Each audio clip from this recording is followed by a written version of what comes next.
How did you get into acting? Was either parent involved in acting, or how did this happen? Greenwich Village, back in that time, was the mecca of artistic expression. You know, it was back in the day. My mother was part of that whole bohemian crowd. And the bohemian crowd included people like Nina Simone and James Baldwin, Lorraine Hansberry, you know. And all these people were my mother's friends. These people were in our apartment, you know. They were having these deep conversations about the times, you know, and writing their works, their poetry, playing their music, Charlie Parker, all those people.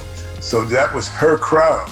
And Lorraine Hansberry, who, as you know, wrote A Raisin in the Sun, said to her one day, there's a part in a play that I'm writing that I think that they're going to produce, because we got Sidney Poitier attached to it. And there's a part for a little boy in it. And the little boy is about Glenn's age, which was about 12 at that time. And the mother said that, you know, my friend Lorraine, Miss Hansberry. I said, yes, I do. She got the pretty lady with the collie dog. She had a little pretty collie that I used to pet on the street when she'd walk by. And she said, well, he wants to know if you want to audition for a role in her new play. And I said, well, I don't know. I'm not really. When is it going to be? Because if it's Saturday, I can't do it. I got a baseball game Saturday.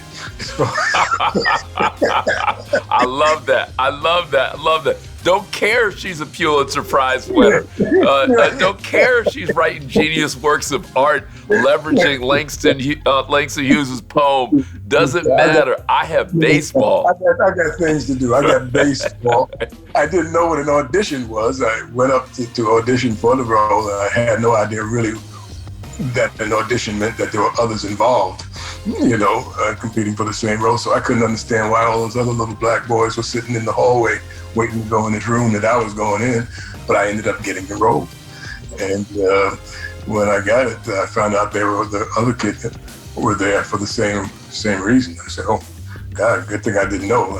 I would have been nervous, you know. So I got the role, and I was on the road with the play for the next year of my life. What do you think would have happened if you had not gotten the role? Do you think you would have still found your way into the arts? Because as I hear you were sautéed in such beautiful stuff. When I hear you talk about James Baldwin and Charlie Parker and all of that, I mean, what a blessing to be seasoned in that way.